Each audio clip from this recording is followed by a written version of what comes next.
Hello, in this video lesson I'm going to show you how to use Nikon's Capture NX2 software, that's the free software that ships with your camera, to banish artifacts such as picture noise and color aberration.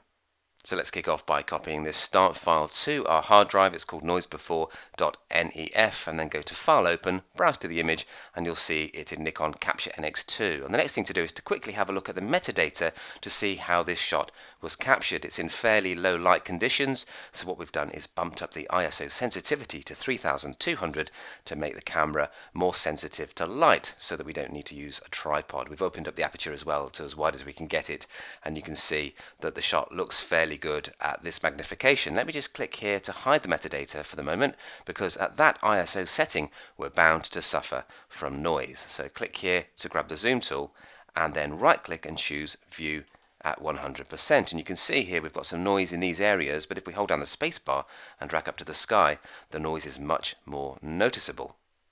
Now we can get rid of that noise by popping to camera settings, and that is the settings that are available when editing a raw picture. And if you toggle that open and scroll down, you'll find a noise section which is called noise reduction.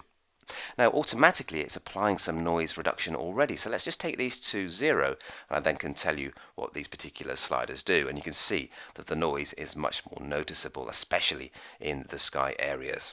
If we hold the spacebar down and look at busier parts of the picture, you can't notice the noise so much, but it's still there and it can be a bit distracting. So what I'm going to do is get this area here open so we can see the sky, and I'll show you how to use these sliders to reduce noise without blurring important details in the rest of the frame. Let's kick off by changing the noise reduction option here to better quality so that it will take longer to process, but you'll get a better balance between blurring the noise and keeping the other details looking nice and sharp. And the next thing to do is to drag intensity to the right. If you go too far, you'll notice that it smooths things quite dramatically, but it also then blurs important details. It will take a little while to process. You'll see this thing whirring here to show that the computer's doing a calculation, and you can see it's dramatically smoothing out the noise, but it's blurring important parts of the picture.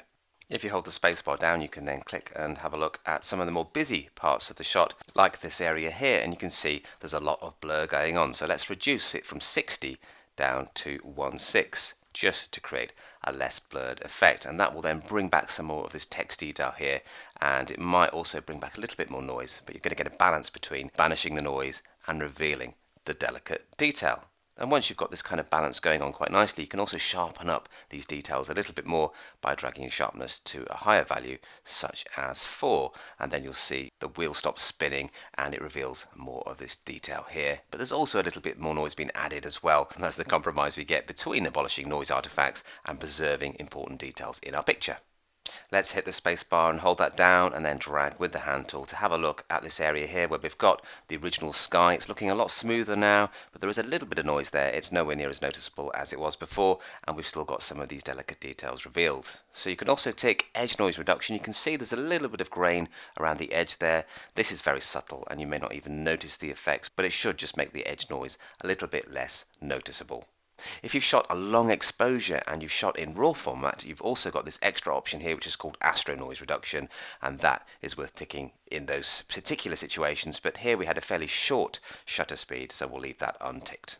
Now, because we're shooting in RAW, we've used the camera settings tab to make our noise adjustments, but if you don't have that particular option, what you can do is go up to adjust, go down to noise reduction here with your humble JPEG, and you can use the noise reduction sliders here to do the same job. You don't have the astro noise option there, but you do have all the other tools that we've looked at. So if you shoot in JPEG, you can still reduce noise. But I'm going to just click here to close that because I'm going to stick with the camera settings I've used earlier on, and I'm going to click here to close and save my modified noise before document. If I click yes, what it will do is remember all the sliders we've used, and then we can open it up in the future and make any fine tunings that we need to do if need be. So that's how you abolish a nasty noise. Now, other artifacts you might encounter are color related. So if you double click on aberration before.nef and then grab the zoom tool, if you just click and drag to zoom in closely at this area here, I'm just going to click there to maximize that a little bit and hold the spacebar down. And what we're going to do is keep on zooming into this area here, because what I want to do is show you nasty color fringes that you get, especially in high contrast areas such as this area here. You can see we've got a bit of a red or purple fringe along this area here, and you've also got some cyan color fringing here as well. So that's usually in high contrast areas where different wavelengths of light aren't quite focusing on the same part of the sensor. Now fortunately, Capture NX2 can read the data that you've used to take the picture, and it can see what lens you're using, and it can counteract lens related aberration like this color fringing here. And to do that, we need to pop to camera and lens corrections and scroll down to this section here where you've got auto lateral color aberration and axial color aberration as well.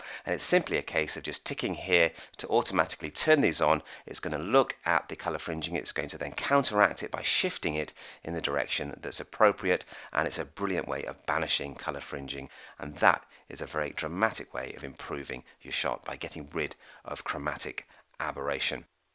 I've just zoomed out slightly to see a little bit more of the car, and what I'm going to do is go from the current version here to the original, and once it's finished processing you'll see a few more chromatic aberration options there, like the purple fringing here in this contrasting area, and you can see the cyan and purple fringing in this area too. So I can go back to the current edited version and you'll see those disappear. So it's a very powerful way of correcting lens related aberrations, as you can see here. So that's how you get rid of color aberration and indeed noise aberration as well, using Capture NX2's powerful raw editing tools.